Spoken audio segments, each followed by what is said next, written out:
Good evening, my friends. There is a question that lives inside almost everyone who discovers this teaching. A question that, if we are honest, most of us have whispered to ourselves at some point along the way. How do I make this happen faster?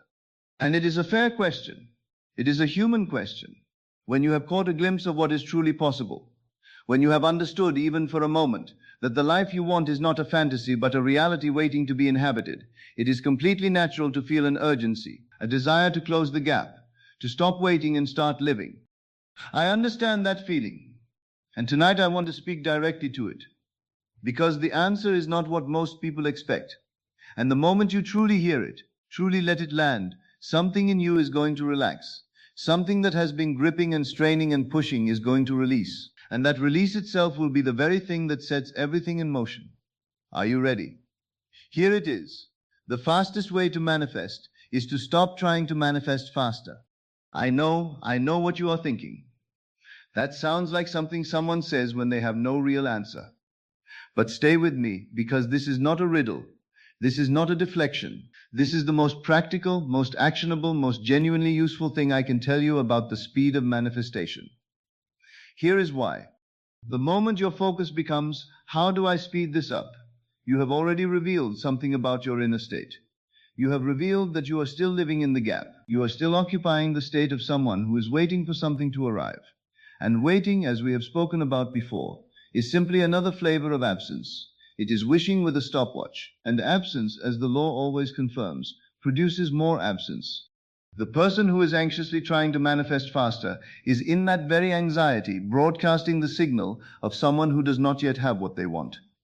And the outer world, that faithful, obedient mirror, simply reflects that signal back to them. More waiting, more almost, more not yet. So the speed conversation, counterintuitively, must begin not with acceleration, but with surrender. Not with doing more, but with understanding more deeply why doing more is not the answer. Once you understand that, truly understand it, the acceleration happens on its own. And it happens at a rate that will genuinely astonish you. Let us talk about what actually moves things. Not affirmations repeated 100 times before breakfast. Not vision boards stared at with grinding determination.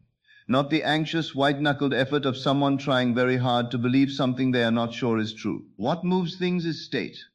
Always only state. Your state of consciousness is the single variable that determines the speed, the quality, and the form of what manifests in your life. Not your effort, not your strategy, not how long you have been practicing this or how many techniques you have tried. Your state, the inner world you are consistently inhabiting. And here is the beautiful thing about state: you can change it right now.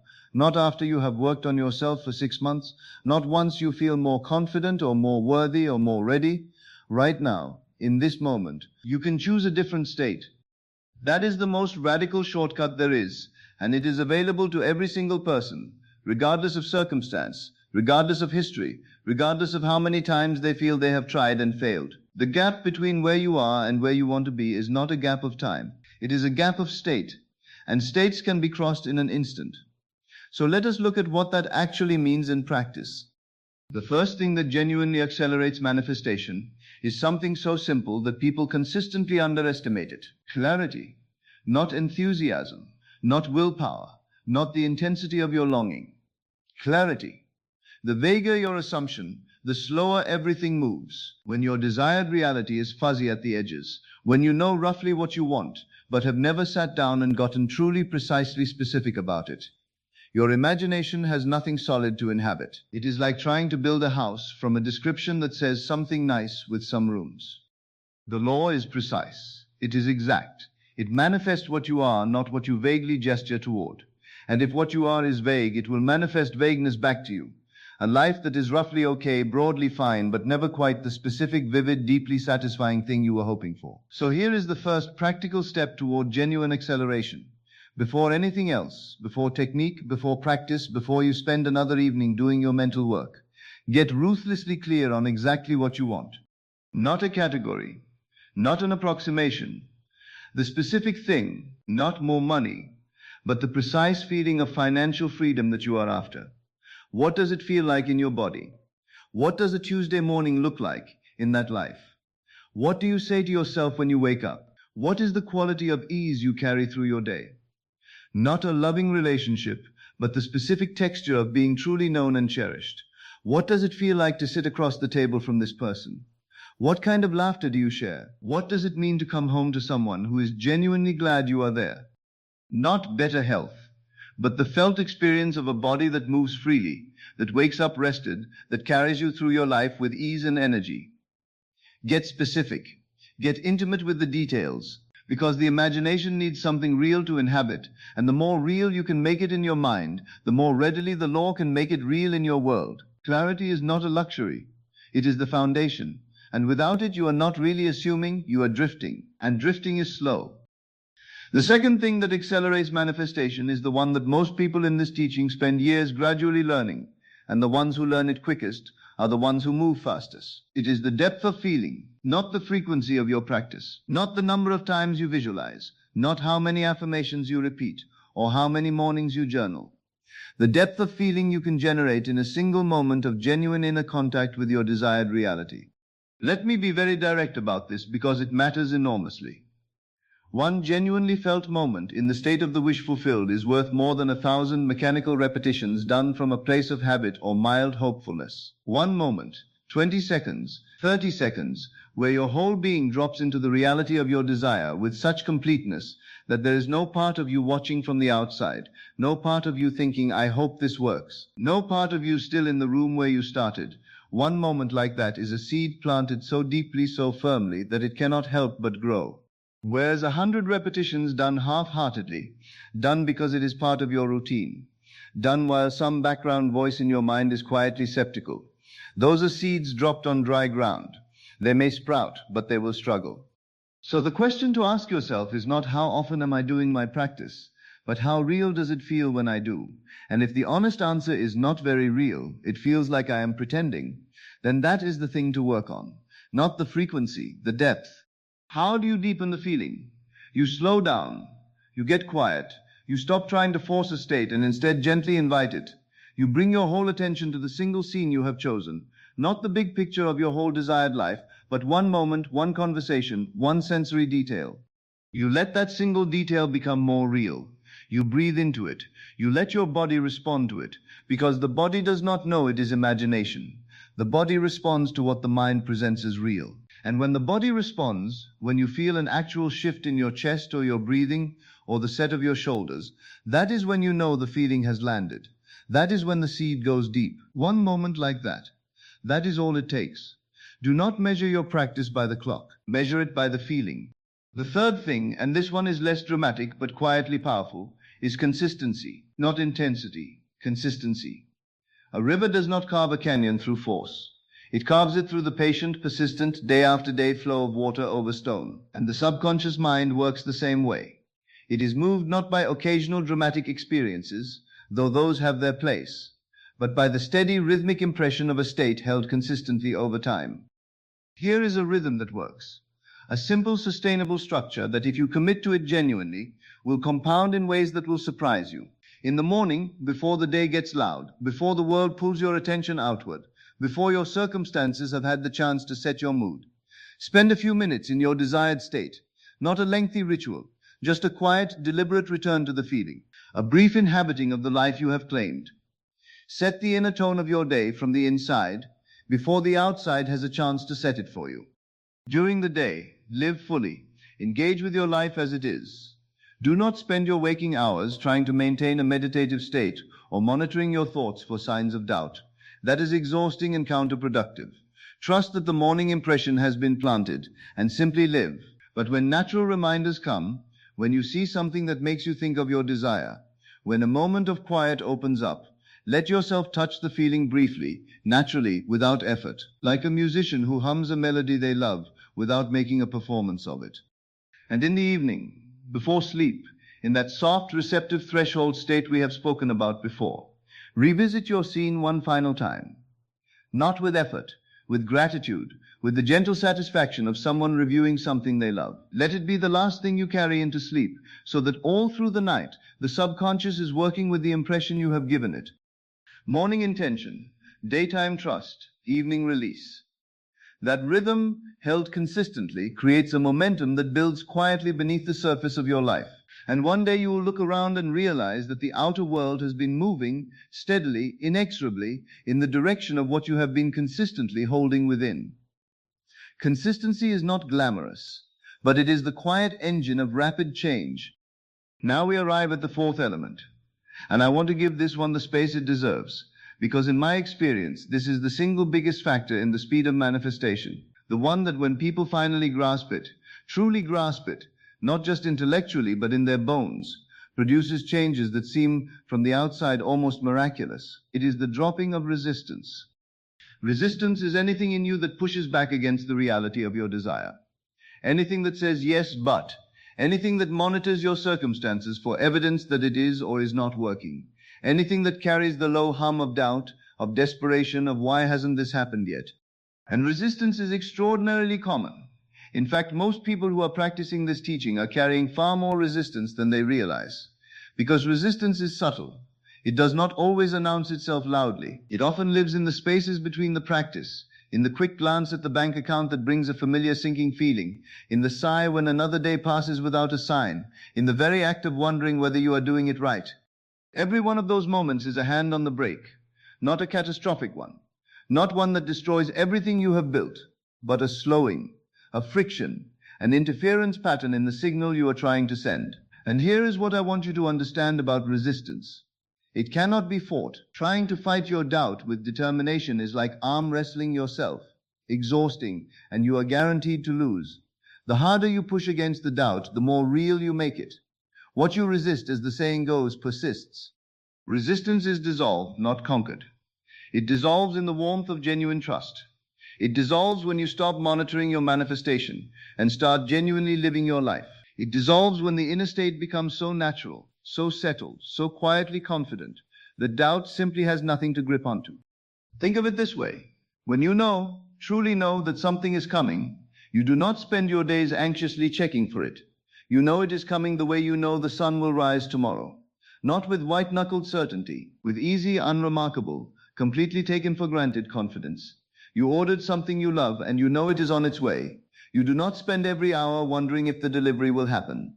You forget about it almost entirely. You go about your life, and then one day it arrives, and you think, oh, of course, there it is. That is the energy of resistance-free manifestation. That, of course, quality.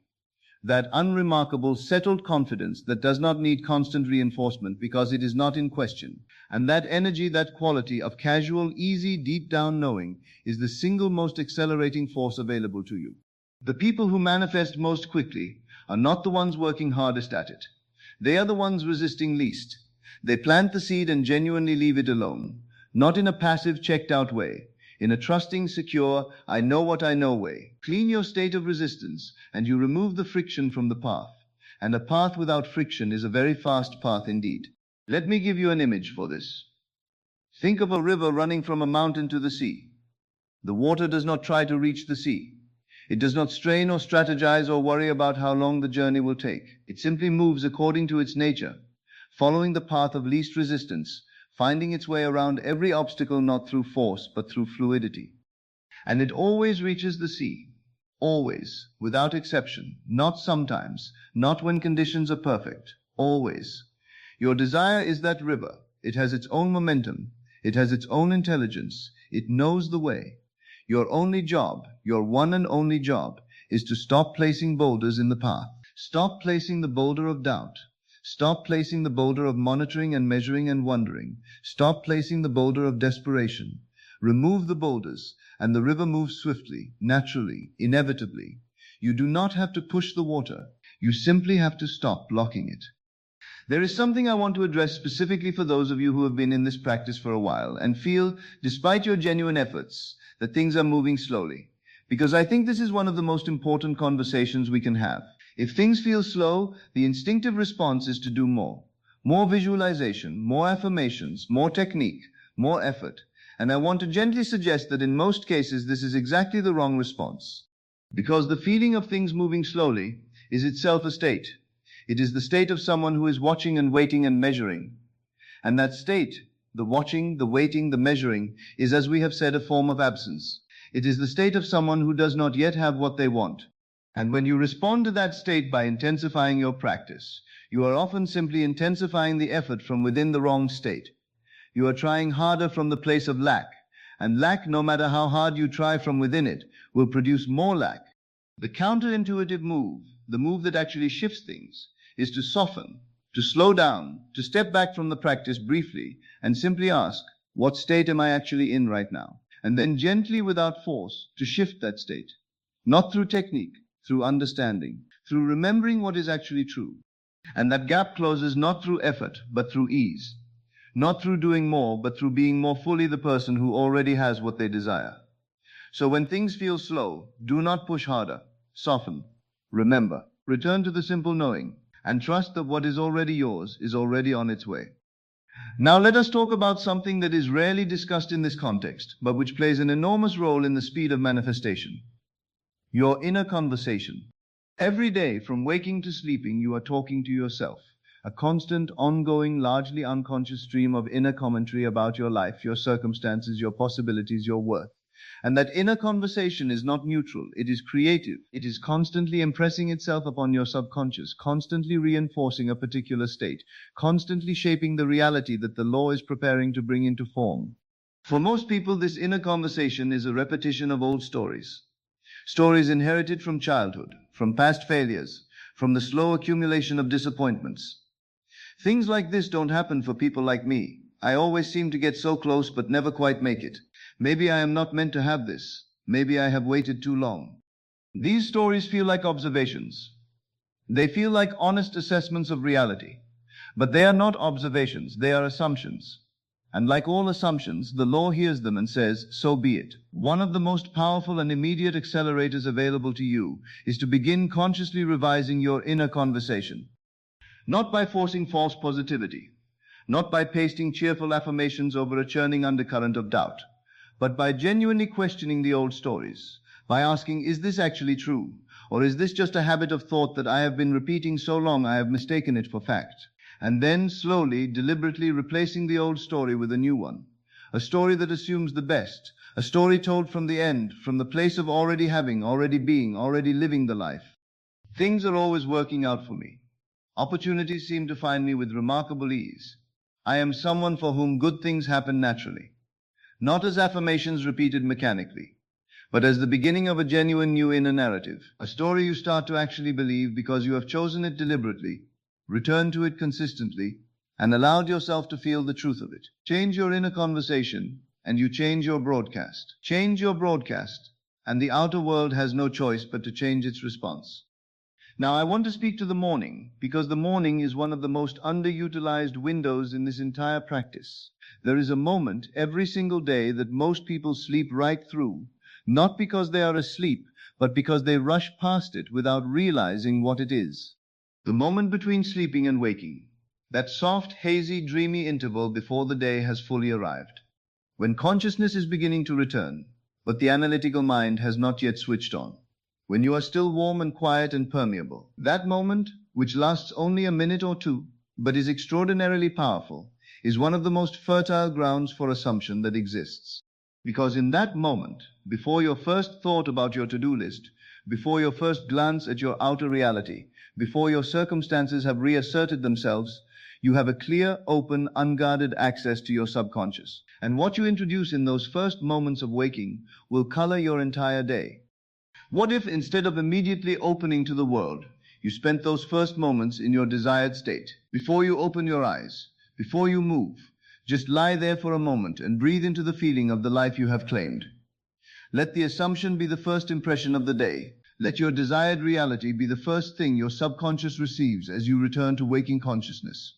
That single practice, done consistently, can shift your entire day because you are starting from a different inner position. You are setting the station before the noise of the day has a chance to set it for you. And a day that begins in the right state tends to accumulate evidence of that state as it unfolds.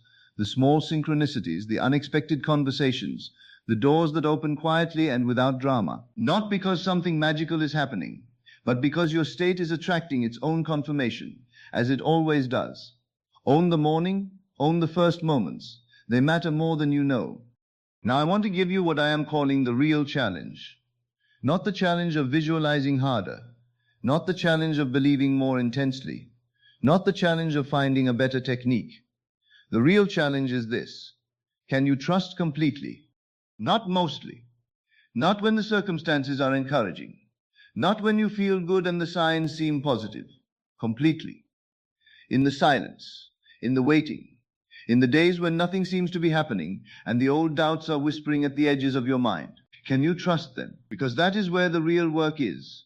Not in the inspired moments when the practice feels easy and the feeling is vivid and the knowing is natural. In the ordinary, unremarkable, nothing seems to be happening days that make up most of a life. The people who manifest most quickly, and I say this with complete conviction, are not the ones with the most sophisticated technique. They are the ones with the deepest trust. The ones who have genuinely, at a level below strategy and below conscious effort, decided that it is done, and who carry that decision with the same lightness and ease with which they carry any other settled truth about their lives. They do not think about manifesting all day. They do not monitor their vibrational output. They do not analyze their dreams for signs. They simply know, quietly, privately, completely, that what is theirs is coming, and they get on with the delightful business of living. That is the challenge, not to manifest faster, to trust more completely. Because complete trust is the fastest path there is. A seed planted in good soil and genuinely left alone will grow faster than a seed that is constantly dug up to check on. Nature knows what it is doing. The law knows what it is doing. Your only job is to plant well and then get out of the way.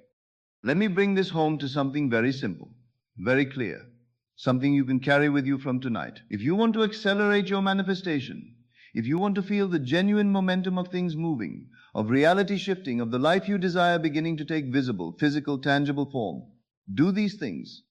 Get clear. Spend real time deciding in precise and loving detail exactly what you are assuming. Make it specific enough to inhabit.